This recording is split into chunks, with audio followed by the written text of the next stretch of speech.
Hello, friends. Welcome back again to your channel Walk with Me. Dear friends, Upper Primary Series, class number 6, subject Social Studies, History, Lesson 1. তো আমরা upper primary যে সিরিজটা পড়ছি এটা WBSSC school service কমিশনই বলো অথবা মাদ্রাসা service কমিশনই বলো অথবা সিটেটই বলো, এই প্রত্যেকটারই যে আপার প্রাইমারির যে নিয়োগ হয় সেই আপার প্রাইমারি টেট তার যে সিলেবাসটা সেটা কমপ্লিট করব আমরা এখানে। সেই সিলেবাসটা কভার করার জন্যই আমাদের এই সিরিজটা। তো ডিয়ার ফ্রেন্ডস, আমরা ইংলিশ পেডাগজি যে সাবজেক্ট সেটা স্টার্ট করে দিয়েছি এবং সেখানে 3টে লেসন করে প্রথম যে চ্যাপ্টার সেটা আমরা ইংলিশ পেডাগজি শেষ করেছি। আগের ভিডিওয়ে আমি তোমাদের বলেছিলাম যে নেক্সট ভিডিওটাতে আমি অন্য একটা সাবজেক্ট নিতে চাই। তো আমরা সোশ্যাল স্টাডিজ নিচ্ছি এবং সোশ্যাল স্টাডিজের ভিতরে আবার 3টে আলাদা সাবজেক্ট রয়েছে, তোমরা জানো, হিস্ট্রি, জিওগ্রাফি আর পলিটি। তার মধ্যে আমরা হিস্ট্রিটা স্টার্ট করছি, তার লেসন নাম্বার 1। তো এভাবে যেই আমরা সোশ্যাল স্টাডিজ হিস্ট্রি এর লেসন 1, লেসন 2, লেসন 3 এইভাবে চলবে। কিন্তু হয়তো পরের যে ভিডিওটা আসবে সেটাতে মেবি আমি সোশ্যাল স্টাডিজ জিওগ্রাফি শুরু করতে পারি, তখন আবার তার লেসন 1ই আসবে, লেসন 1 2 3। আবার সোশ্যাল স্টাডিজ পলিটি তার আবার 1 2 3 লেসন, এইভাবে কিন্তু আমাদের চলবে। আশা করছি বুঝতে পারছো কিভাবে আমরা কন্টিনিউ করতে চলেছি এই সিরিজটাকে। আর এর সাথে সাথে আমি নোটিশটা আসতে দাও, আমি কয়েকটা ইন্টারভিউয়ের ক্লাসও নিয়ে আসবো। আশা করছি এর পরে 2-3টে আমি তোমাদের ইন্টারভিউয়ের ক্লাসও কিন্তু দেব। বেশ, যাই হোক, তো চলো শুরু করা যাক। Social studies history lesson number 1। আচ্ছা, কিভাবে পড়বো আমরা এই সোশ্যাল স্টাডিজটাকে, এটা আমি অলরেডি তোমাদের বলে দিয়েছিলাম সেকেন্ড ভিডিওতে, কি কি বই কিনতে হবে তোমাদের। তো এর জন্য যেটা করতে হয়, যারা সিটেট দিয়েছো প্রিভিয়াস ইয়ারে তারা জানো যে সোশ্যাল স্টাডিজের যে কোয়েশ্চেনগুলো, এগুলো এনসিইআরটির যে টেক্সট বুকগুলো রয়েছে ক্লাস 6, ক্লাস 7 এবং ক্লাস 8 এর, সেখান থেকে কিন্তু হুবহু কপি করে দেয়, লাইন তুলে প্রশ্ন করে দেয় সেখান থেকে। সেই কারণে আমি তোমাদের বলেছিলাম যে এনসিইআরটির ক্লাস 6, ক্লাস 7 এবং ক্লাস 8 এর হিস্ট্রি, জিওগ্রাফি এবং পলিটির 3টে করে টেক্সট বুক তোমরা কিন্তু কিনে নেবে, অর্থাৎ 9টা টেক্সট বুক তোমাদের কিনতে হবে। এবং এর সাথে আরেকটা বিষয় আমি তোমাদের বলেছিলাম, এই যে টেক্সট বুকগুলো এগুলো কিন্তু রিসেন্ট 2025-এ কিন্তু এগুলো চেঞ্জ হয়ে গেছে, সিলেবাস সম্পূর্ণরূপে বদলে গেছে। হিস্ট্রির বিশেষ করে যে টেক্সট বুক, শুধু হিস্ট্রি নয়, প্রত্যেকটা সাবজেক্টের টেক্সট বুকগুলো এনসিইআরটির আমূল পরিবর্তন এসে গেছে। নতুন যে বইগুলো সেগুলো কিনবে না তোমরা, তোমরা কিন্তু পুরনো যে বইগুলো 2025-এর আগের পাবলিকেশনের বইগুলো কিন্তু এডিশন যেগুলো রয়েছে সেগুলো নেবে, এটাও আমি তোমাদের জানিয়েছিলাম। এবং কোথা থেকে কিনবে সেটাও আমি তোমাদের বলে দিয়েছিলাম। ডিয়ার ফ্রেন্ডস, আমার কাছে যে টেক্সট বইটা রয়েছে সেটা হচ্ছে 2019-এর এডিশন। চলো তোমাদের দেখায়। তো দেখো, এনসিইআরটির যে সোশ্যাল স্টাডিজের আন্ডারে হিস্ট্রির যে টেক্সট বুকটা ক্লাস 6, এটা দিয়ে স্টার্ট করছি আমরা হিস্ট্রির। এটার নাম হচ্ছে our pasts textbook in history for class 6। তো এটার যদি আমরা এডিশন দেখি, আমার কাছে আছে 2019-এর জানুয়ারির এডিশন। তো এই বইগুলো আমি তোমাদের নিতে বলেছিলাম। এবার 2019-এরই নিতে হবে এমন কোনো কথা নেই, এর আগেরও নিতে পারো, এর পরেরও নিতে পারো, কিন্তু 2025-এর নেবে না। 2025 থেকে কিন্তু চেঞ্জ হয়ে গেছে, অনেক কিছু পরিবর্তন হয়ে গেছে, ওগুলো নিলে কিন্তু হবে না। তোমাদের যে আপকামিং যে এক্সাম আসছে সেখানের যে কোয়েশ্চেন গুলো দেবে সেগুলো কিন্তু আগের সিলেবাস থেকে, সেই জন্য এই টেক্সট বুকগুলোই কিন্তু আমরা স্টাডি করব। তো ডিয়ার ফ্রেন্ডস, কিভাবে পড়বো? টেক্সট বইগুলো যদি না থাকে তোমাদের কাছে তাহলে কিন্তু হবে না। টেক্সট বইগুলো কিন্তু মাস্ট, এগুলো রাখতেই হবে এবং হাতের কাছে অবশ্যই খাতা পেন রাখবে। আমার সাথে সাথে তোমরা পড়বে, আমি এখানে কিন্তু একদম চ্যাপ্টার ধরে কিন্তু পড়তে থাকবো এবং লাইন বাই লাইন কিন্তু আমি পড়বো না, প্রত্যেকটা চ্যাপ্টার কিন্তু আমরা এখানে শেষ করব সোশ্যাল স্টাডিজের টেক্সট বইগুলো, খুব বেশি সময় লাগবে না। যেমন আজকের লেসন 1-এ প্রথম চ্যাপ্টার শেষ করে দেবো আমরা ক্লাস 6-এর। এবার এখানে আমি যে যে লাইনগুলো বলবো সেই লাইনগুলোই তোমরা কিন্তু দাগ দেবে টেক্সট বুকে এবং সাথে সাথে তোমরা খাতা পেন নিয়ে লিখতে শুরু করবে। আচ্ছা, এখন যাদের কাছে টেক্সট বইগুলো নেই তারা কি করবে? তারা ভিডিওগুলো দেখবে, শুনবে এবং যে লাইনটা আমি লিখতে বলবো সেই লাইনটা আমি বলে দেবো তোমাদের, সেগুলো শুনে কিন্তু তোমরা লিখে নেবে, ভিডিও পজ করে সেটাকে নোট করে নেবে পয়েন্ট করে করে। তো চলো আর কথা না বাড়িয়ে শুরু করি আমরা। তোমরা তাহলে হেডিং করো এখানে যে history, class 6 text book, chapter number 1। চ্যাপ্টারের নামটা তোমরা লিখে now what, where, how and when. আমি ইংলিশটাও বলবো সাথে সাথে যেখানে যেখানে প্রয়োজন সেটা আমি কিন্তু তোমাদের বাংলাটাও বলে দেবো, অসুবিধা কিছু নেই। অনেকে প্রশ্ন করেছিলে যে দাদা যদি বাংলাগুলো নিয়ে, অর্থাৎ ওয়েস্ট বেঙ্গল যে আমাদের বোর্ড রয়েছে তার যে টেক্সট বইগুলো রয়েছে ক্লাস 6, 7, 8 এর ইতিহাসের, সেগুলো কি হবে? হ্যাঁ, অবশ্যই হবে, নিশ্চয়ই হবে, কোনো সমস্যা নেই। কিন্তু তবুও আমি তোমাদের বলবো যে যাদের সিটেটটাও টার্গেট রয়েছে তাদের জন্য বলবো, সিটেট টার্গেট থাকলে কিন্তু ওই টেক্সট বইগুলো তোমরা পড়বে না, তোমরা অবশ্যই এনসিইআরটি পড়বে। আর যাদের সিটেট টার্গেট নেই, শুধুমাত্র তোমরা ডব্লিউবিএসএসসির এই আপার টেটটার দিকে তাকিয়ে রয়েছে অথবা মাদ্রাসা সার্ভিস কমিশনের যে টেটটা হবে আপার প্রাইমারি সেটার দিকে তাকিয়ে রয়েছে, তাদের জন্য যে কোনো একটা নিতে পারো, এনসিইআরটি নিতে পারো, আমাদের যে বাংলা ভার্সানের যেগুলো আছে সেগুলো নিতে পারো, অসুবিধা কিছু নেই। তো চলো আমরা শুরু করি। চ্যাপ্টার নাম্বার 1, হেডিং করো হোয়াট, হোয়ার, হাউ, হোয়েন। কি ঘটেছিল, কোথায় ঘটেছিল, কিভাবে ঘটেছিল, কখন ঘটেছিল, এটা হচ্ছে প্রথম চ্যাপ্টার। এটা কিসের কথা বলছে? আমাদের যে হিউম্যান সিভিলাইজেশন তার একদম প্রাথমিক পর্যায়ের কথা বলছে। হিউম্যান সিভিলাইজেশন একদম প্রথম দিকে, মানুষের যে বিবর্তন তার প্রথম দিকের কথা বলছে। অর্থাৎ আমরা এখানে যদি একদম বলতে চাই যে প্রস্তর যুগের যে ঘটনা, যে মানুষ কিভাবে সেই সময় বাঁচত, সেই সময়ের ঘটনা, সেটা কি ঘটেছিল, কখন ঘটেছিল, কোথায় ঘটেছিল, কিভাবে ঘটেছিল, তারপরে কি ঘটলো, তো সেইটা নিয়ে এখানে আলোচনা করেছে। এবং এই চ্যাপ্টারটাতে আমরা দেখব যে অতীতের বিষয়গুলো আমরা জানবো কিভাবে, আমাদের কাছে কি কি রসদ রয়েছে সেগুলো জানার জন্য, বা অতীতের বিষয় নিয়ে যারা গবেষণা করেন তাদের কি বলা হয়, এই স্টাডিগুলোর কি নাম, এই সায়েন্সটার কি নাম, এই সব বিষয় নিয়ে কিন্তু এখানে আলোচনা রয়েছে। তো চলো এবার আমরা স্টার্ট করে দিই, তোমরা পয়েন্ট করতে শুরু করবে। যাদের কাছে বই রয়েছে তারা খুলে ফেলো পেজ নাম্বার 1।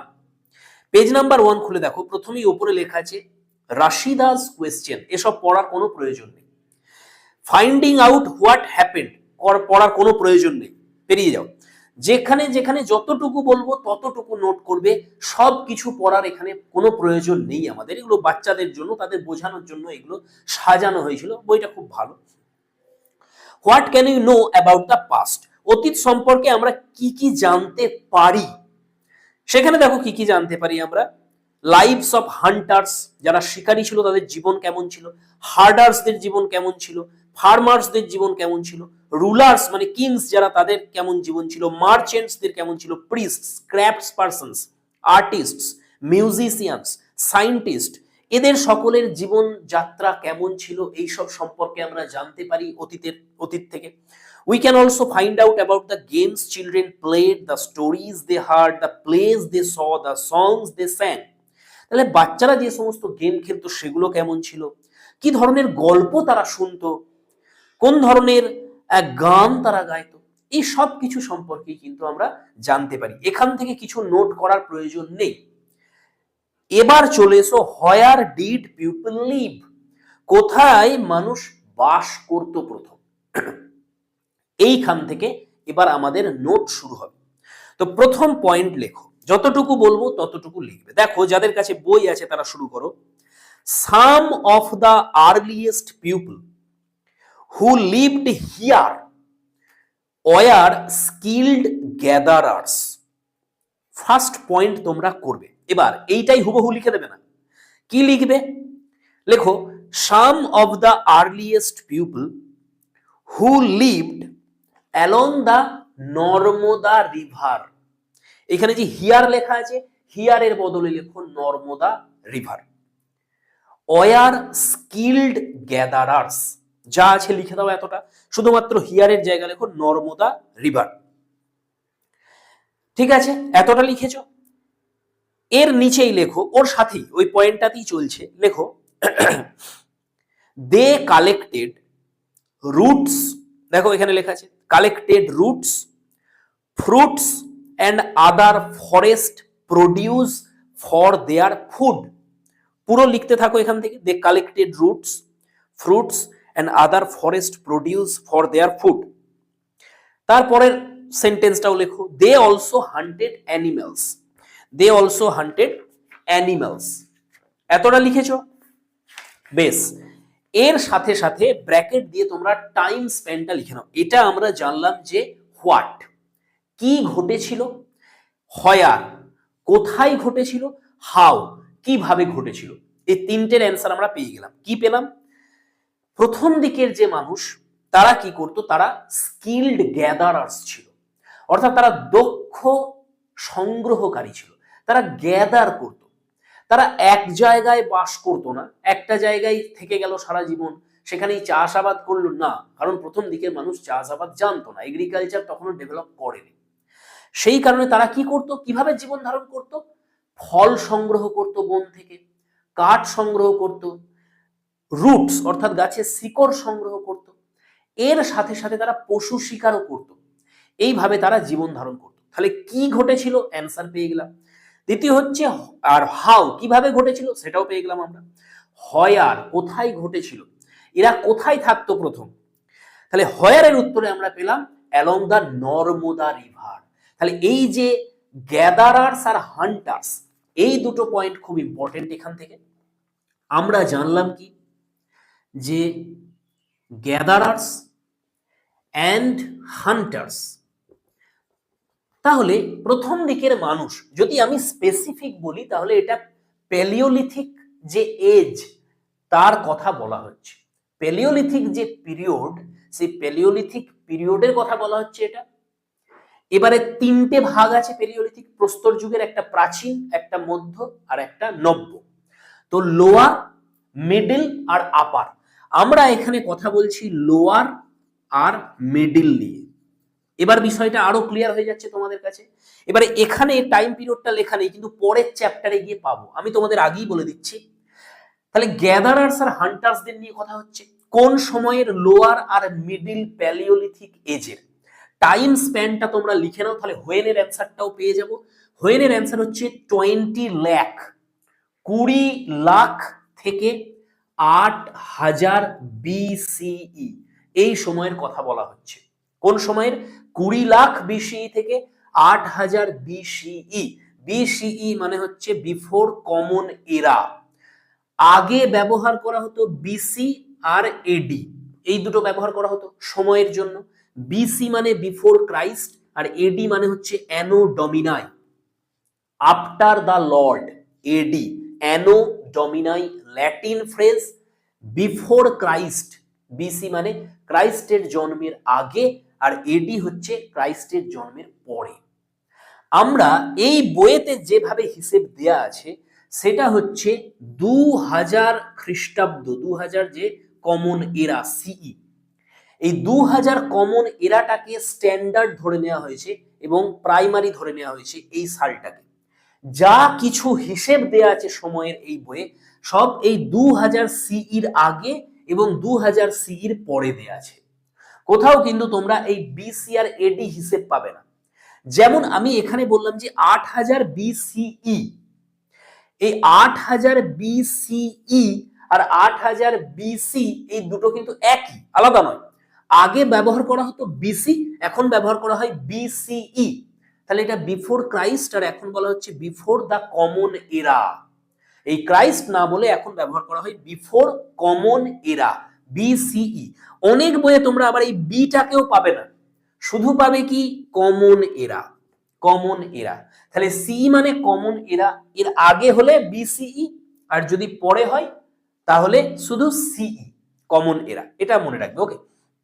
এবার দেখো এই বইয়েতে কিন্তু তুমি, আমরা চাইছি কোন সালটা, 8000 BC, কিন্তু এই বইতে তোমরা 8000 BC পাবে না, এখানে তোমরা পাবে 10,000, 10,000 ইয়ার পেয়ে যাবে। এবার 10,000 বলছে মানে, যেহেতু এই বইয়ের হিসাবটা 2000 সি থেকে কাউন্ট হচ্ছে, কমন এরা থেকে, সেই জন্য এই 2000 সবসময় বাদ দিয়ে কাজ করতে হবে আমাদের, যদি অতীতকালের কথা বলা হয়। তাহলে যদি বলবে যে 10,000 ইয়ার্স এগো, 10,000 সাল পূর্বে, তাহলে তোমাদের বুঝে নিতে হবে এখানে যে সময়টা হচ্ছে 2000 বাদ দিয়ে হিসেব করবে, তাহলে 8000 বিসির কথা বলা হচ্ছে। আচ্ছা, আমি কিন্তু এখানে এই বিসিই বা সিই বলবো না, আমি কিন্তু এই বিসি আর এডি বলবো তোমাদের। এটাই আমরা শিখে এসেছি, বর্তমানে এটা পরিবর্তন হয়েছে। যাই হোক, তো তোমরা আশা করছি বুঝতে পারছো বিষয়টা কি। তাহলে 20 লাখ বিসি, এটাকে বলা হচ্ছে যে 2 মিলিয়ন 2 মিলিয়ন ইয়ার্স এগো। এবার 1 মিলিয়ন মানে হচ্ছে 10 লাখ, তাহলে 2 মিলিয়ন মানে হচ্ছে 20 লাখ। 20 লাখ বছর আগে থেকে শুরু করে 8000 বিসি পর্যন্ত যে টাইম পিরিয়ডটা ছিল, সেই টাইম পিরিয়ডের যারা হিউম্যান বিংস ছিল, সেই হিউম্যান রেস, তারা কেমন ছিল? তারা এগ্রিকালচারালিস্ট ছিল না, তারা ফার্মার্স ছিল না, তারা ছিল গ্যাদারার্স, তারা ছিল হান্টার্স। তাহলে এরা কি করত? এরা পশু শিকার করে খেত। এরা কি করত? এরা গাছের ফল মূল এবং অন্যান্য যে সমস্ত অরণ্যজাত দ্রব্য, সেগুলো সংগ্রহ করত তাদের জীবন ধারণের জন্য। সেই কারণে এদের বলা হতো গ্যাদারার্স এবং হান্টার্স। তাহলে কখন ঘটনাটা ঘটেছিল এটাও তোমরা জেনে গেলে। কোথায় ঘটেছিল? নর্মদার তীরে, নর্মদা নদীর উপকূলবর্তী অঞ্চলে কিন্তু এরা প্রথম বাস করতে শুরু করে। এবং কোন সময়ের কথা আমরা বলছি? লোয়ার এবং মিডল প্যালিওলিথিক এজ। প্যালিওলিথিক, লিথস মানে হচ্ছে পাথর। তো ডিয়ার ফ্রেন্ডস, এই গ্যাদারার্স আর হান্টার্সদের ব্যাপারটা হয়ে গেল আমাদের এখানে। এবার তোমরা চলে এসো পরের পেজে, চলে এসো পরের পেজে। এবার তোমরা পরের পয়েন্ট করো। যাদের কাছে বই আছে তারা তো দাগ দেবে এবং লিখবে, যাদের বই নেই তারা শুধুমাত্র লিখবে পয়েন্ট করে। এবার দেখো, লেখো, some of the areas where women and men first began to grow crops such as wheat and barley about 8,000 years ago are located এরপরে লেখা আছে হিয়ার। এই হিয়ারের জায়গায় তোমরা লেখো along the Sulaiman hills and Kirthar hills. এই দুটো লিখে নাও। কি কি লিখবে হিয়ারের জায়গায়? along the Sulaiman, SULAIMAN, Sulaiman hills and Kirthar, KIRTHAR, Kirthar hills. এগুলো হচ্ছে, তোমরা ইন্ডিয়ার ম্যাপ যদি দেখো তার একদম নর্থ ওয়েস্টে তোমরা পাবে এই কিরথার হিলস এবং সুলেইমান হিলস। আর নিচেই যাদের কাছে বই আছে তারা পেজ নাম্বার 2 এ ম্যাপটা দেখে নাও, সেখানে তোমরা মার্ক করে নাও সুলেইমান হিলস আর কিরথার হিলস। দেখো উপর নিচেই একদম নর্থ ওয়েস্ট, দেখো নর্থ ওয়েস্টে পেয়ে যাচ্ছ তোমরা এখানে। তো এই সুলেইমান যে পাহাড়ের যে শ্রেণী এবং কিরথার পাহাড় শ্রেণী, এগুলো পর্বত শ্রেণী নয়, এগুলো হচ্ছে হিল রেঞ্জেস। তো এর একদম গায়ে প্রথম কি বলছে? পুরুষ এবং মহিলারা প্রথম ফসল ফলাতে শুরু করেছিল, গ্রো ক্রপস। এবং প্রথম দিককার যে ফসল তাদের মধ্যে কি কি ছিল? শস্যদানার, হুইট ছিল, গম ছিল এবং বার্লি, জব ছিল। এবং সময়কালটা কি? 8,000 ইয়ার্স এগো, আজ থেকে 8,000 বছর আগে। এবার 8,000 ইয়ার্স এগো বলেছে মানে বুঝে যেতে হবে, কারণ এই বইতে বিসির হিসেব নেই, এগো দিয়ে বলবে, তাহলে 2000 বাদ দিতে হবে সব সময় আমাদের।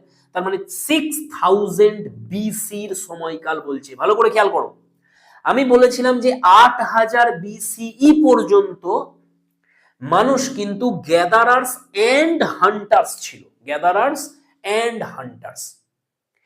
এবার বলছে যে 6000 বিসিতে প্রথম পুরুষ এবং মহিলাদের একটা গ্রুপ, যারা নর্থ ওয়েস্টে সুলেমান হিলস আর কিরথার হিলস, এদের গায়ের যে জায়গাটা, এই দুটো হিলসের পাদদেশের যে অঞ্চল, সেখানে প্রথম খাদ্যশস্য চাষ করতে আরম্ভ করলো, যাদের মধ্যে হুইট ছিল এবং বার্লি ছিল, গম এবং জব প্রথম তারা প্রডিউস করে। আশা করছি ক্লিয়ার। এবং শুধু এই দুটো জায়গা নয়, এর সাথে আরো দুটো জায়গার নাম বলছে, সেটা হচ্ছে, এখান থেকে নোট করো তোমরা, the Garo hills and the Vindhyas. Vindhya পর্বত একদম ভারতের যে মিডিলে রয়েছে, ইন্ডিয়ার যে ম্যাপ সেখানে দেখতে পাবে তোমরা, এই ম্যাপেতে নোট করে নাও।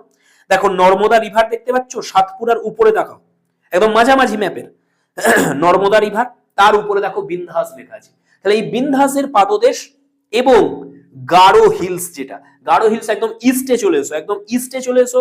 ইস্টে এসে দেখো একদম তোমার বর্তমানের যে বাংলাদেশ তার ঠিক যে উপরের অংশটা দেখো ব্রহ্মপুত্র রিভার দেখতে পাচ্ছ, ব্রহ্মপুত্র রিভারের নিচেই দেখো লেখা আছে গারো হিলস। এটাকে নোট করে নাও, মার্ক করো। তো এই গারো হিলস এবং বিন্ধ্যাস এদের পাদদেশে, এর সাথে সাথে সুলেমান আর কিরথার হিলস এদের পাদদেশে সর্বপ্রথম মানুষ চাষ শুরু করে এবং প্রথম যে ক্রপটাকে তারা গ্রো করে সেটা হচ্ছে হুইট এবং বার্লি, এবং সময়কালটা হচ্ছে 6000 বিসি। এর সাথে সাথে কি হচ্ছে দেখো এখানে আরেকটা লাইন নোট করো, people also began rearing animals like sheep, goat and cattle and lived in villages. এবার সর্বপ্রথম মানুষ যাযাবর জীবন ত্যাগ করে কি করলো, স্থায়ী বসতি শুরু করলো এবং গ্রামের সূচনা হলো, গ্রাম্য জীবনের ছোট ছোট গ্রাম তৈরি হতে লাগলো, ভিলেজ লাইফ স্টার্ট হচ্ছে। এখনো নগর জীবন আসেনি, নগর জীবন অনেক পরে আসবে। এখানে ভিলেজ লাইফ শুরু হচ্ছে, ছোট ছোট গ্রাম তৈরি হচ্ছে, মানুষ প্রথম বাস করতে শুরু করছে এবং গ্রাম তৈরি তখনই হবে যখন কৃষি হবে। তাহলে কৃষি শুরু হয়ে গেছে 6000 বিসিতে, গ্রাম তৈরি হচ্ছে ছোট ছোট 6000 বিসিতে। যখনই গ্রাম তৈরি হবে তখন মানুষ হান্টিং ছেড়ে দিচ্ছে আর শিকার করছে না, তখন পোষ মানাতে আরম্ভ করছে পশুদের, তখন গৃহপালিত পশু আসছে এবং এইখানে আমরা দেখতে পাচ্ছি রিয়ারিং অ্যানিমালস, এবং পশুপালনও শুরু হচ্ছে। কোন কোন প্রাণীর পশুপালন প্রথম দিকে হয়েছিল, শিপ ভেড়া, গোট ছাগল অ্যান্ড ক্যাটেল এবং গবাদি পশু।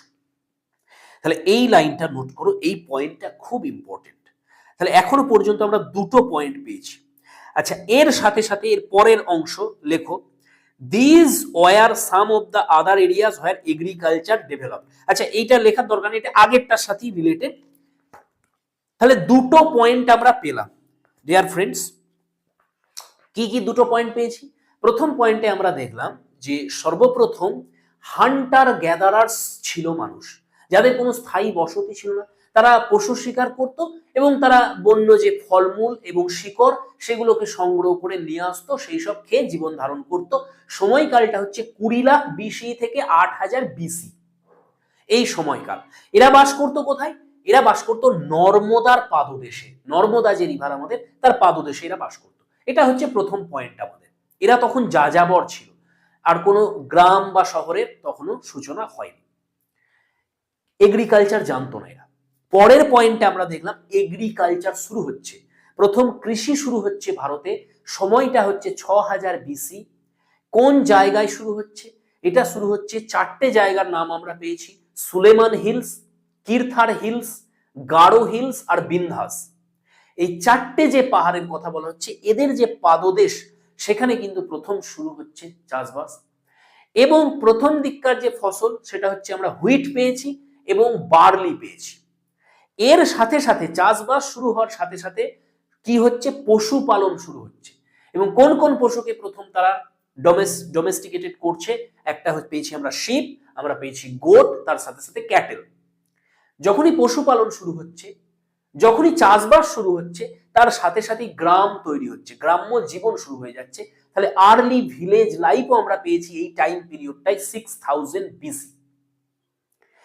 এরপরে আমরা 3 নম্বর পয়েন্টে আসবো। 3 নম্বর পয়েন্টে চলে এসো, the places where rice was first grown are to the north of the Vindhyas। 3 নম্বর পয়েন্টে তোমরা লেখো যে প্রথম ধান চাষ শুরু হচ্ছে কোথায়? প্রথম ধান চাষ কিন্তু এই সময়টাতেই শুরু হচ্ছে, মানে ওই জব গমের সাথে সাথেই ধান চাষ শুরু হচ্ছে, সেটা হচ্ছে বিন্ধ্যাসের উত্তর দিকে।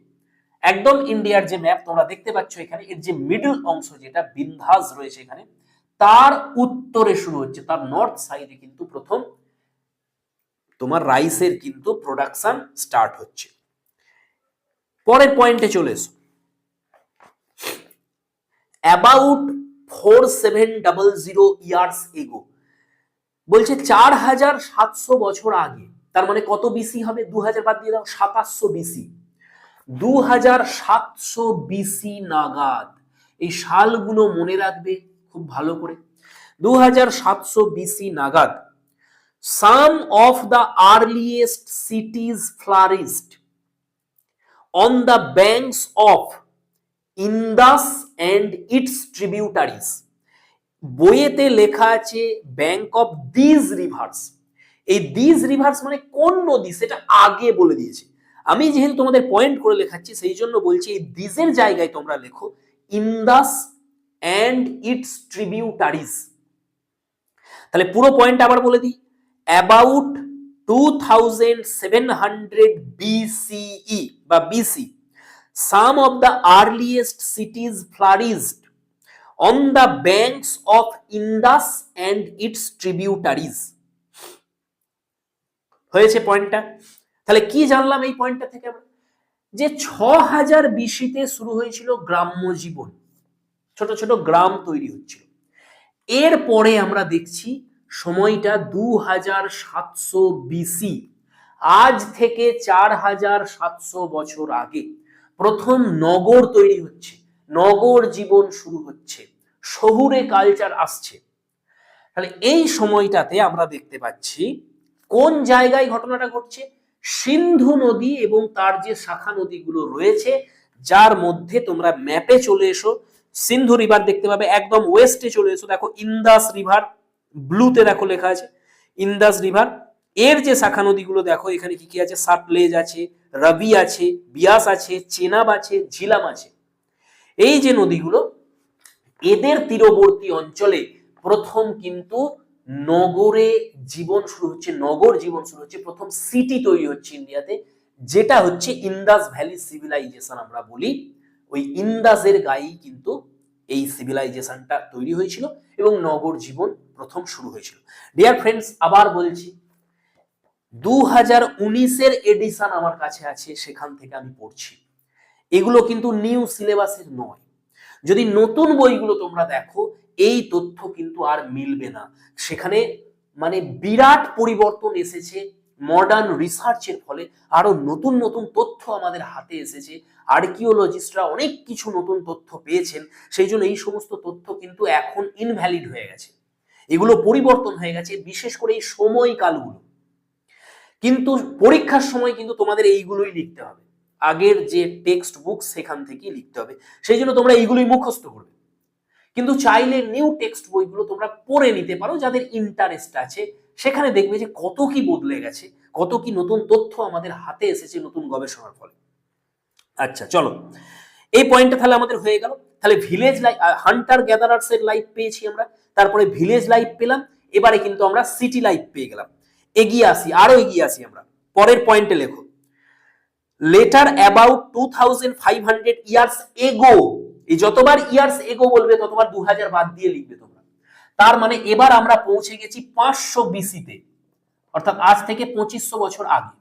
500 বিসিতে এসে কি ঘটছে, cities developed on the banks of the Ganga and its tributaries and along the sea coast. তাহলে গঙ্গা এবং তার যে ট্রিবিউটারিজ গুলো রয়েছে, তার যে শাখা নদীগুলো রয়েছে, তার ধারে ধারে, তার উপকূলবর্তী অঞ্চলে 500 বিসি নাগাদ নগর জীবন শুরু হচ্ছে। সিন্ধু নদীর তীরে নগর জীবন শুরু হয়ে গিয়েছিল 2700 বিসিতে, কিন্তু গঙ্গার উপকূলবর্তী অঞ্চলে যে নগর জীবন সেটা কিছুটা পরে শুরু হয়েছিল, 500 বিসি নাগাদ সেখানে নগর জীবন শুরু হয়েছিল। আসলে নগর জীবন শুরু হয়েছিল বলা ভুল, এখানে আমরা বলবো যে মহাজনপদ তৈরি হচ্ছে, আমরা পরে জানতে পারবো, একটু এর পরের পয়েন্টটাতেই আসবে। এটা মহাজনপদের কথা বলছে, আসলে জীবন তো সেখানে ছিল আগে থেকেই, মানুষ সেখানে বাস করত, কিন্তু মহাজনপদ টাইমটার কথা বলছে 500 বিসিতে গঙ্গা তার তীরবর্তী অঞ্চলে এটা হচ্ছে। পরের পয়েন্টে চলে এসো, in ancient times the area along this rivers to the south of Ganga was known as Magadha. এই পয়েন্টটা নোট করো, now lying in the state of Bihar. তাহলে এই গঙ্গা এবং তার ট্রিবিউটারিজ এর যদি সাউথে আসি, আমরা দক্ষিণ দিকে একটু চলে আসি, তাহলে যে অঞ্চলটা যেটা বর্তমানে বিহারের মধ্যে পড়ছে, সেখানে একটা বিরাট জনপদ তৈরি হয়েছিল, যেটা পরবর্তীকালে শ্রেষ্ঠ জনপদ রূপে উঠে এসেছিল, সেটা হচ্ছে Magadha.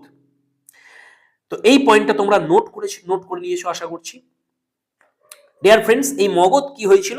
Set up a large kingdom.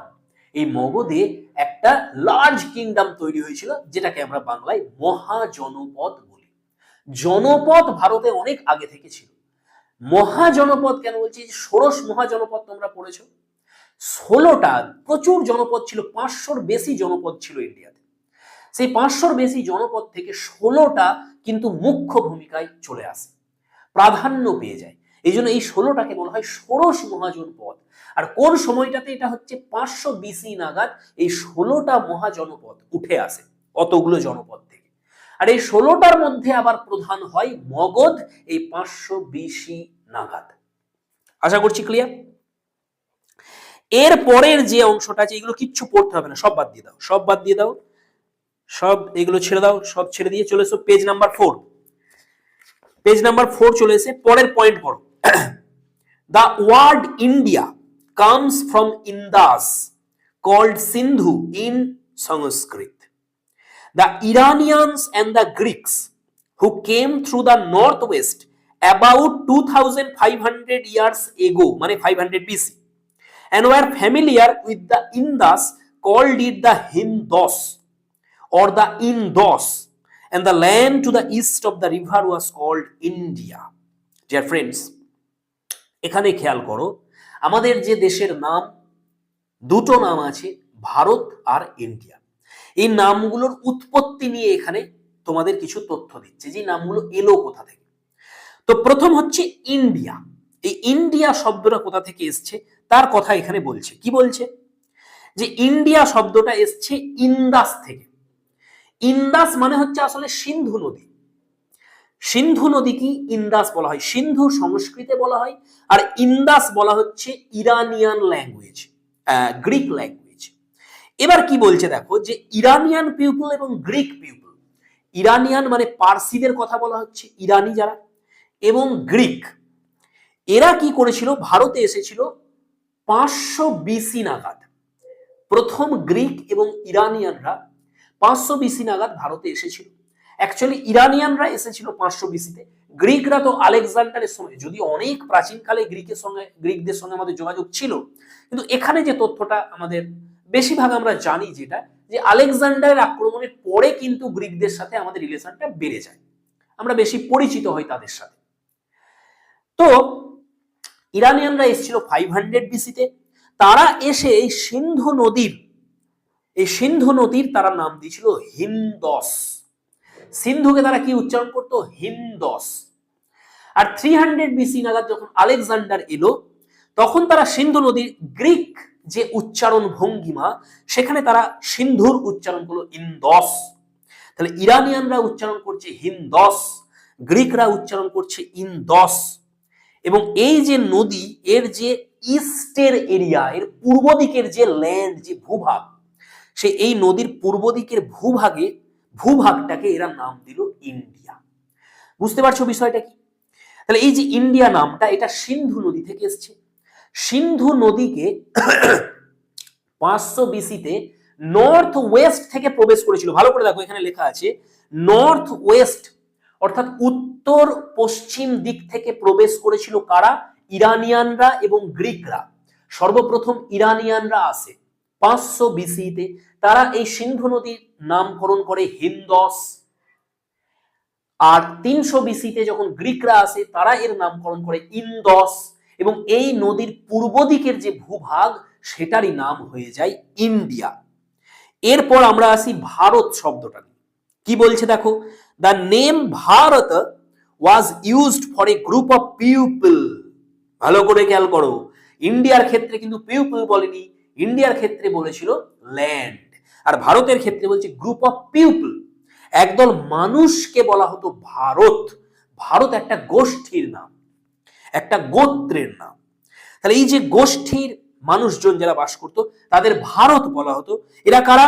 কোথায় বাস করতো? Who lived in the north West, যারা নর্থ ওয়েস্টে বাস করতো ইন্ডিয়ার, and who are mentioned in the Rig Veda. The earliest composition in Sanskrit dated to about 3500 years ago. খেয়াল করো, 3500 ইয়ার্স, 2000 বাদ দিয়ে দাও, তাহলে 1500। 1500 বিসি নাগাদ বলছে ভারতের যে সংস্কৃত ল্যাঙ্গুয়েজ ছিল, এই সংস্কৃত ভাষার সব থেকে প্রাচীনতম নিদর্শন হচ্ছে ঋগ্বেদ। সেই ঋগ্বেদে ভরত গোষ্ঠীর উল্লেখ রয়েছে। এই ভরত গোষ্ঠী, এটা একটা গোত্র যারা নর্থ ওয়েস্টে বাস করতো ইন্ডিয়ার। এই যে ভরত গোষ্ঠী, এদের নাম থেকেই এই ল্যান্ডটার নাম হয় ভারত। তাহলে আমরা দুটো বিষয় জানতে পারলাম এখান থেকে, ইন্ডিয়া নামের কথা জানতে পারলাম, ভারত নামের কথা জানতে পারলাম। ডিয়ার ফ্রেন্ডস, পরের পয়েন্টে আসছি আমরা। There are several ways of finding out about our past. তাহলে এই যে অতীতের এত কিছু আমরা জানতে পারছি, কি করে জানতে পারছি, কিভাবে জানতে পারছি?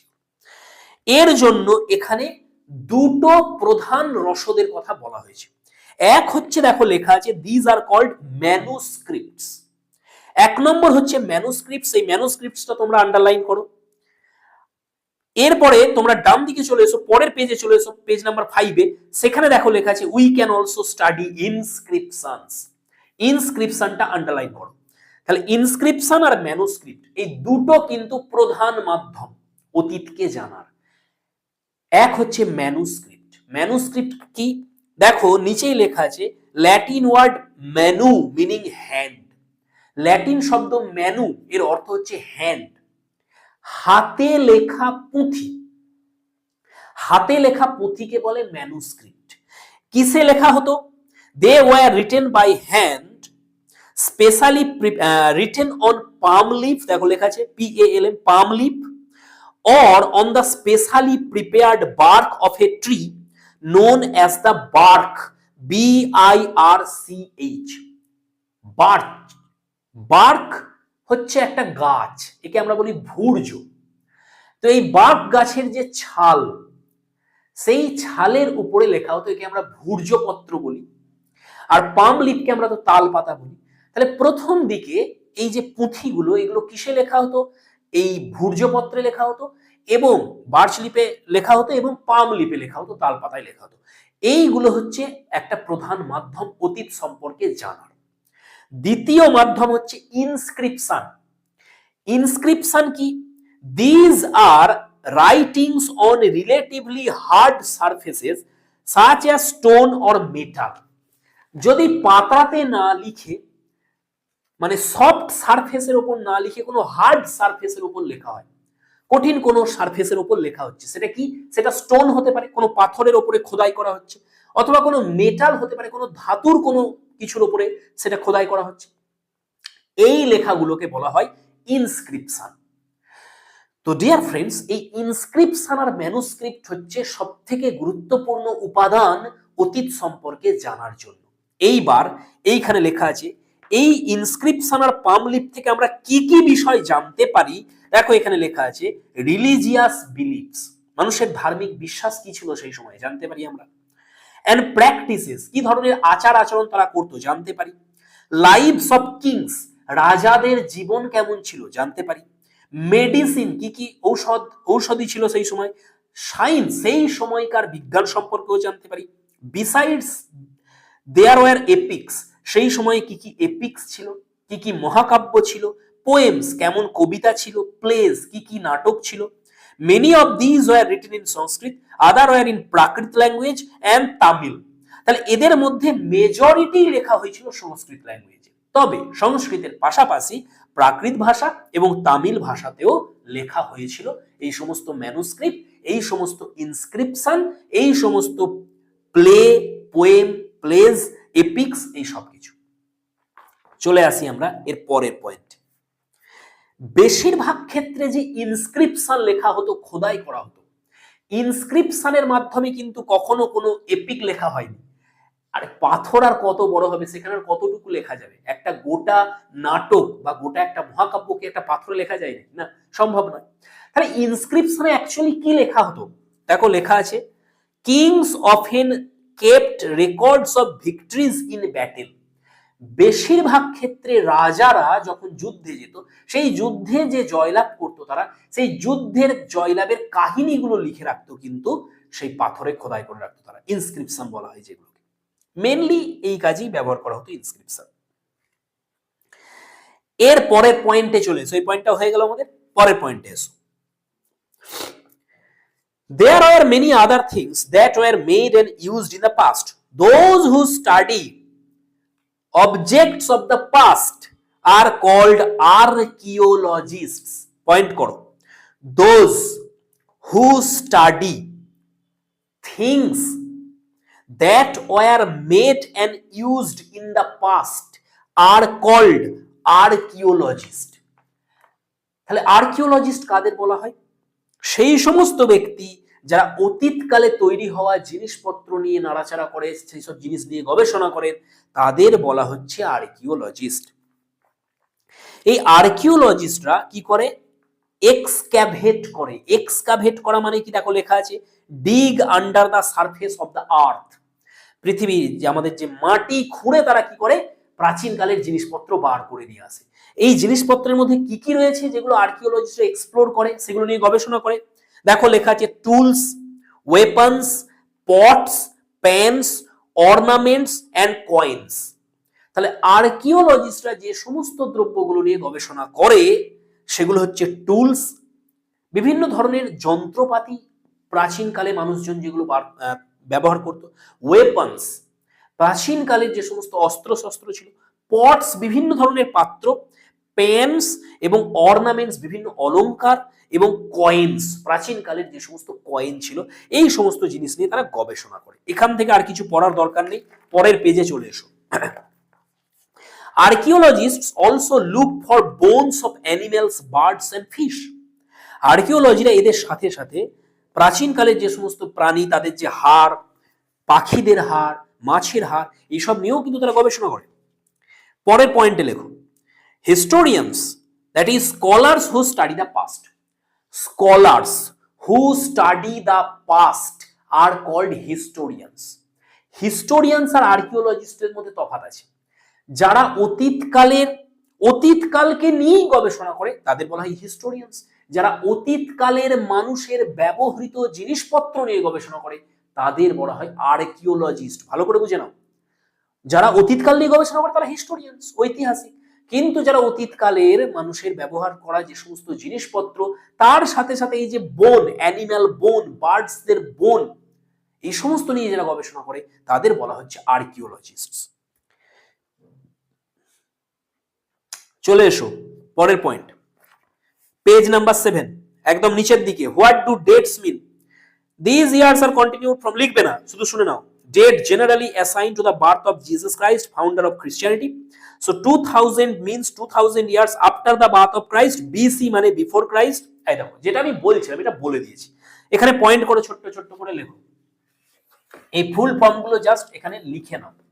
যখন বলছিলাম যদি লিখে নিয়ে থাকো তো ভালো, না হলে এই বইতে আছে, একবার লিখে নাও দেখে দেখে। পরের পাতাতে চলে এসো, এখান থেকে লিখবো আমরা। Page number 8, letters with dates. দেখো পয়েন্ট করা আছে, একটা বক্স করা আছে, দিয়ে লেখা আছে লেটার্স উইথ ডেটস। এখান থেকে তোমরা নোট করো। প্রথমে লেখা আছে বিসি, বিসির ফুল ফর্ম লিখে নাও বিফোর ক্রাইস্ট, বিফোর ক্রাইস্ট। তারপরে দেখো লেখা আছে এডি, এডির ফুল ফর্ম লেখা আছে অ্যানো ডমিনাই, অ্যানো ডমিনাই। অ্যানো ডমিনাইয়ের অর্থ হচ্ছে in the year of the Lord Christ. তারপরে লেখা আছে দেখো সিই, সিইর ফুল ফর্ম হচ্ছে কমন এরা, কমন এরা। তারপরে দেখো লেখা আছে এখানে বিপি, বিপির মানে ব্লাড প্রেসার নয় কিন্তু, বিপি হচ্ছে বিফোর প্রেজেন্ট, বিফোর প্রেজেন্ট। তাহলে এই চারটে পয়েন্ট নোট করেছো, বিসি, এডি, সিই, বিপি। ওকে, এর সাথে সাথে দেখো বিসিইও লেখা আছে, যেটা আমি তোমাদের বলছিলাম।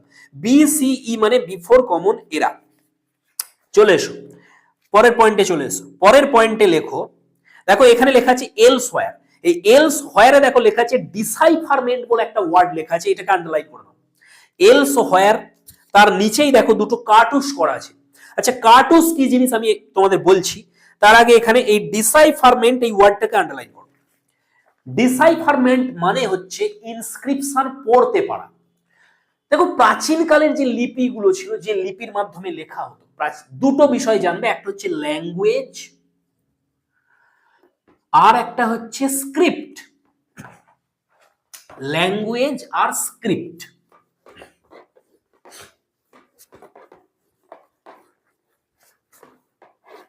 একটা হচ্ছে ভাষা আর একটা হচ্ছে লিপি। যেমন আমার নাম হচ্ছে পীযূষ, এই যে পীযূষ, এটা কোন ভাষায় বলছি? আমি বাংলা ভাষায়। কিন্তু যখন আমি লিখবো পীযূষটা, তখন দেখো আমি এইভাবে লিখতে পারি, পয়ে দীর্ঘই উঞ্জয়ে দীর্ঘ মূর্ধন্য ষ, এইভাবে লিখতে পারি। আবার আমি চাইলে PIJUSH এইভাবে লিখতে পারি। কিন্তু এই যে PIJUSH লিখেছি, এটাও পীযূষ, উচ্চারণ হচ্ছে পীযূষ, এটা বাংলা শব্দ।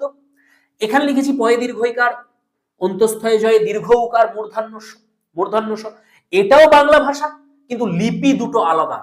এটা বাংলা লিপি আর এটা ল্যাটিন বা রোমান বা ইংলিশ, যাই বলো তোমরা, স্ক্রিপ্ট। তো স্ক্রিপ্ট আলাদা, স্ক্রিপ্ট মানে যেটা দিয়ে লেখা হচ্ছে, আর ল্যাঙ্গুয়েজ হচ্ছে যেটা শোনা যাচ্ছে। স্ক্রিপ্ট দেখা যায়, শোনা যায় না, ল্যাঙ্গুয়েজ শোনা যায়, দেখা যায় না। ক্লিয়ার? তাহলে এই প্রাচীন কালের যে ভাষা আর লিপি, প্রথম হচ্ছে প্রাচীন কালের স্ক্রিপ্ট। যেমন যদি তোমরা ইজিপ্ট যাও, সেখানে যে তোমরা পিরামিড দেখবে, তার যে ভিতরে যদি তোমরা প্রবেশ করো, সেখানে দেখবে তার গায়ে গায়ে অনেক কিছু ছবি আঁকা আছে বিভিন্ন প্রাণীদের। এগুলো আসলে স্ক্রিপ্ট, এটাকে বলা হয় হায়ারোগ্লিপস। এই প্রত্যেকটা যে তোমার সিম্বল, প্রত্যেকটাকে বলা হয় গ্লিপ, আর এই স্ক্রিপ্টটাকে বলা হয় হায়ারোগ্লিপস। হায়ারোগ্লিফিক আমরা বলি, হায়ারোগ্লিফিক হচ্ছে অ্যাডজেক্টিভ, হায়ারোগ্লিপস। তো ডিয়ার ফ্রেন্ডস, এটা একটা লিপি। যেমন আমাদের বাংলা লিপি আছে, ল্যাটিন লিপি আছে, আমাদের ব্রাহ্মী লিপি হচ্ছে ভারতের প্রাচীন লিপি, যেটা ডিকোড করা গেছে। সব থেকে প্রাচীন লিপি হচ্ছে ইন্দাস লিপি, এখনো পড়া যায়নি সেটাকে, কিন্তু ব্রাহ্মী লিপি পড়া গেছে, অশোকের ইনস্ক্রিপশন পড়া গেছে। তো এই লিপিগুলো যারা পড়তে পারে, লিপিগুলোকে পড়তে পারা, এটা কি বলা হয়? ডিসাইফারমেন্ট। প্রথম লিপি পড়তে পারা, সেটাকে বলে ডিসাইফারমেন্ট। তাহলে আমাদের ইন্দাস লিপি যেটা, সেই লিপিটা এখনো আনডিসাইফার্ড, অর্থাৎ এখনো পড়া যায়নি, কিন্তু ব্রাহ্মী লিপি ডিসাইফার্ড, অর্থাৎ এটা পড়া গেছে। এবার চলে আসি আমরা কার্টুস কি জিনিস। শব্দটা লেখা আছে, তোমরা পেজ নাম্বার 9-এ চলে এসো। নিচের দিক থেকে 4 নম্বর লাইনে দেখো লেখা আছে কার্টুস, CARTOUCH, CARTOUCH, কার্টুস। এই কার্টুস কি জিনিস? এই মিশরে কি হতো, যখন এই হায়ারোগ্লিফিক্স এর মাধ্যমে বিভিন্ন যুদ্ধের কাহিনী বলো বা রিলিজিয়াস বিলিফ বলো, যেগুলো লেখা থাকতো ইজিপশিয়ান ভাষাতে, প্রাচীন মিশরীয় ভাষাতে এবং হায়ারোগ্লিফিক্স লিপিতে, রাজাদের নামটা যখন লেখা হতো, সেইটাকে কি করা হতো, এরকম একটা বক্স বানিয়ে দেওয়া হতো তার চারিদিকে। বক্সের ভিতরে বিভিন্ন সিম্বল দিয়ে রাজা বা রানীর নাম লেখা হতো। যেহেতু রাজা রানীর নাম বক্সের ভিতরে লেখা হতো, বোঝা যেত যে এটা স্পেশাল কিছু, এটা প্রপার নাউন, এটা রাজা এবং রানীর নাম। এইটাকে বলা হচ্ছে কার্টুস। এই যে বক্সটা যেটার মাধ্যমে এনক্লোজ করা হতো, সেটাকে বলা হচ্ছে কার্টুস। আর এই কার্টুস থেকেই সর্বপ্রথম, মনে রাখবে, এই ইজিপশিয়ান যে লিপি অর্থাৎ হায়ারোগ্লিপস, সেটাকে ডিসাইফার করা গিয়েছিল। কি করে করা গিয়েছিল? সেই যেটার মাধ্যমে করা গিয়েছিল সেটার নাম হচ্ছে রসেটা স্টোন। এখানে লিখে নাও তোমরা, ROSETTA, রসেটা স্টোন। তাহলে ইজিপশিয়ান হায়ারোগ্লিপস সর্বপ্রথম পড়া গিয়েছিল কিসের মাধ্যমে? একটা স্টোনের মাধ্যমে, যেটার নাম হচ্ছে রসেটা স্টোন। এবং এবার তোমরা বলবে, দাদা একটা স্টোনের মাধ্যমে কিভাবে একটা লিপি পড়া যায়? দেখো, রসেটা স্টোন নামক একটা স্টোন পাওয়া গিয়েছিল, একটা পাথরের ছোট্ট একটা টুকরো পাওয়া গিয়েছিল। সেই পাথরের ছোট্ট টুকরোটাতে দেখা গেল যে 3টে আলাদা আলাদা লিপিতে 3টে প্যারাগ্রাফ লেখা আছে। First paragraph, second paragraph, third paragraph. ভালো করে বুঝবে বিষয়টা কি রসেটা স্টোনের। এবারে এই যে স্টোনটা, যারা আর্কিওলজিস্ট ছিল, যারা মাটি খুঁড়ে এটাকে বার করেছিল, তারা কাদের হাতে তুলে দিল? যারা স্ক্রিপ্ট পড়তে পারে, স্ক্রিপ্টোলজিস্ট যারা, তাদের হাতে তুলে দিল। দিয়ে বললো যে আপনারা ট্রাই করুন, যদি ডিসাইফার করতে পারেন। এটাকে ডিসাইফার করতে মানে আগেই বলে দিয়েছি, ডিসাইফারমেন্ট মানে লিপি পড়তে পারা। তারা দেখলো যে 3টে আলাদা আলাদা লিপি লেখা আছে, এখানে একটা লিপি, এখানে একটা লিপি, এখানে একটা লিপি, দিয়ে 3টে প্যারাগ্রাফ। দেখেই বোঝা যাচ্ছে যে একই বিষয় লেখা আছে, কিন্তু 3টে আলাদা লিপি, তিনটে আলাদা ভাষাতে লেখা আছে। এইটা হচ্ছে রসেটা স্টোন। কোনো একটা লিপিকে পড়ার জন্য রসেটা স্টোন হচ্ছে সব থেকে গুরুত্বপূর্ণ বিষয়। যদি রসেটা স্টোন পাওয়া যায় তাহলে যে কোনো লিপি কিন্তু পড়তে পারা যাবে। এবার কিভাবে?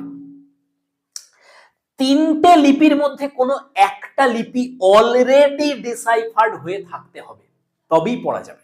যদি তিনটেই আননোন হয় তাহলে পড়া যাবে না। তিনটে লিপির মধ্যে যদি একটা লিপি জানা থাকে তাহলে বাকি দুটো লিপি খুব সহজেই আবিষ্কার হয়ে যাবে। একেই বলে রসেটা স্টোন। ডিয়ার ফ্রেন্ডস, এই যে রসেটা স্টোনটা পাওয়া গিয়েছিল, তার প্রথম যে লিপিটা লেখা ছিল প্রথম প্যারাগ্রাফে, সেই লিপিটা হচ্ছে গ্রিক লিপি। আর গ্রিক লিপি অনেক আগেই আবিষ্কার হয়ে গেছে। তাই স্ক্রিপ্টোলজিস্টরা খুব সুন্দরভাবে পড়তে পারলেন গ্রিক লিপিটাকে, আর এটা গ্রিক ভাষায় লেখা ছিল। তারা পড়ে ফেললেন, পড়ে দেখলেন যে এই লিপির মধ্যে রাজার নাম আছে একটা। ভালো করে বুঝবে বিষয়টা। এইবার তারা কি করলেন, তারা দেখলেন এর পরের যে দুটো লিপি লেখা আছে তার মধ্যে মাঝেরটা হচ্ছে, একটা লিপি হচ্ছে হায়ারোগ্লিপস আর একটা হচ্ছে হায়ারেটিক।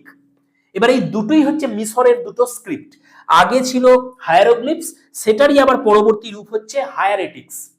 অ্যাকচুয়ালি পরবর্তী রূপ বলা ভুল, এই হায়ারোগ্লিফিক্স হচ্ছে যখন দেয়ালে খোদাই করা হতো, আর যখন ম্যানুস্ক্রিপ্টে লেখা হতো তখন অত সুন্দর করে ছবি এঁকে এঁকে করা হতো না, সেটারই একটু সংক্ষিপ্ত রূপ হচ্ছে এই হায়ারেটিক।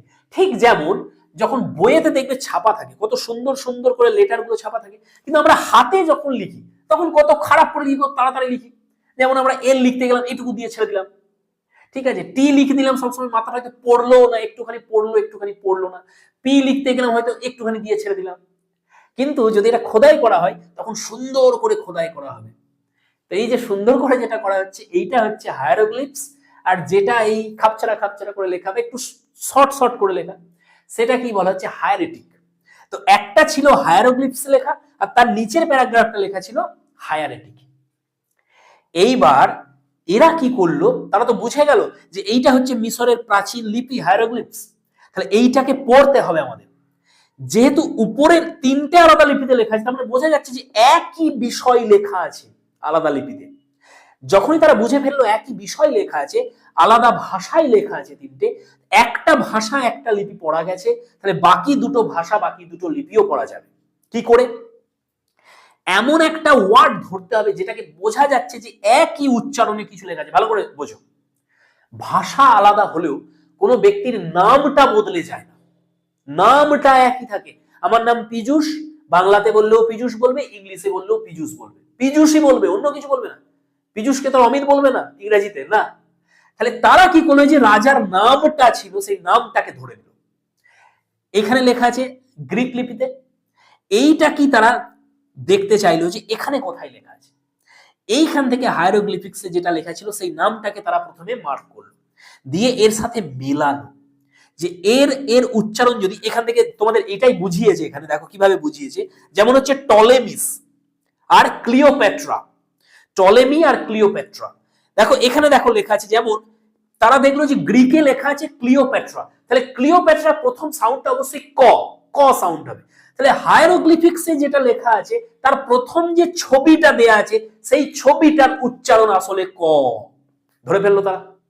তখন তারা দেখলো যে প্রথম যেটা আছে এটা একটা পাহাড়ের মতন কিছু একটা আছে, এইরকম একটা সাইন আছে, একটা ত্রিভুজ আকার। তারা ধরে ফেললো যে হায়ারোগ্লিফিক্স যে লিপিটা, সেখানে এই যে সাইনটা, এই যে সিম্বলটা, এর উচ্চারণ হচ্ছে ক। এইভাবে পর পর পর পর তারা কিন্তু ডিকোড করে ফেললো সমগ্র লিপিটাকে, এবং একই সাথে সাথে হায়ারেটিক্সটাও হয়ে গেল। যত লিপি রয়েছে আমাদের প্রাচীন বিশ্বে, সমস্ত লিপি কিন্তু এইভাবে আবিষ্কার হয়েছে, এই রসেটা স্টোনের মাধ্যমে। এবার তোমরা বুঝতে পারছো যে আমাদের ভারতের প্রাচীনতম লিপি, বলা যায় বিশ্বের প্রাচীনতম লিপি, এই সিন্ধু লিপি, এটা কেন এখনো পড়া যায়নি। তার কারণ এর কোনো রসেটা স্টোন পাওয়া যায়নি। যেদিন রসেটা স্টোন পাওয়া যাবে সেদিন আবিষ্কার হয়ে যাবে, সেদিন পড়া যাবে খুব সহজে কি লেখা আছে। রসেটা স্টোনে কি পেতে হবে? ঠিক এই রকম জিনিস পেতে হবে যে উপরের অংশ যেটা বা নিচের অংশ যেটা, উপরের অংশে লেখা আছে কিউনিফর্ম স্ক্রিপ্টে কিছু একটা, আর নিচের অংশে আমাদের সিন্ধু লিপিতে কিছু একটা, ওই জিনিসটাই সিন্ধু লিপিতে লেখা আছে। এবারে কিউনিফর্ম লিপি যখন ছিল অস্তিত্বে, আমাদের সিন্ধু লিপিও তখন অস্তিত্বে ছিল। কিউনিফর্ম লিপি পড়া গেছে কিন্তু সিন্ধু লিপি পড়া যায়নি। তাহলে যদি এই দুটো লিপিতে একই জিনিস লেখা থাকে, তাহলে কিউনিফর্মটার মাধ্যমে আমাদের সিন্ধু লিপিটাও পড়ে ফেলবে স্ক্রিপ্টোলজিস্টরা। কিন্তু এরকম কোন রসেটা স্টোন এখন আবিষ্কার হয়নি। যেদিন পাওয়া যাবে সেদিন সিন্ধু লিপি খুব সহজেই পড়া যাবে। তো ফ্রেন্ডস, চলো, এইখানেই ছিল, এইখানেই শেষ হয়ে যাচ্ছে, আর এখানে লেখার মতন কিছু নেই। এবার তোমরা চলে এসো এখান থেকে, অশোকাট না, এগুলো লেখার দরকার নেই, এগুলো পরে আমরা পড়বো। তো বেশ, এই ছিল আমাদের প্রথম চ্যাপ্টার শেষ। এবার তোমাদের যেটা কাজ থাকবে সেটা হচ্ছে, এখানে একটা কোয়েশ্চেন আছে, এই বইয়ের শেষে আবার কোয়েশ্চেন দেয়া আছে। তার মধ্যে প্রথম যেটা 1 নম্বর, লেটস রিকল, এখানে ম্যাচিং করতে বলেছে। এইটা তোমাদের বাড়ির কাজ থাকবে, তোমরা কমেন্ট করবে এটা। দেখো, বাঁ দিকে লেখা আছে নর্মদা ভ্যালি, তারপরে লেখা আছে মগধ, তারপরে লেখা আছে গারো হিলস, তারপরে লেখা আছে ইন্দাস এন্ড ইটস ট্রিবিউটারিজ, আর গঙ্গা ভ্যালি। ডান দিকে লেখা আছে the first big kingdom, hunting and gathering, cities about 2500 years ago, early agriculture, the first cities. তো এই বাঁ দিকের 5টার সাথে ডান দিকের 5টাকে মেলাতে হবে। যেমন প্রথম হচ্ছে নর্মদা ভ্যালি, এই নর্মদা ভ্যালিতে কি ঘটেছিল সেটা ডান দিকের কোনটা ঘটেছিল, the first big kingdom. Narmada ভ্যালিতে প্রথম বড় নগর গড়ে উঠেছিল না? প্রথম বড় নগর কোথায় গড়ে উঠেছিল? পড়িয়েছি আজকে আমি তোমাদের। প্রথম বড় নগর, ইয়েস, মগধে। মগধে প্রথম বড় নগর। তার মানে এই যে দ্য ফার্স্ট বিগ কিংডম, এটা কার সাথে যাবে? মগধের সঙ্গে যাবে।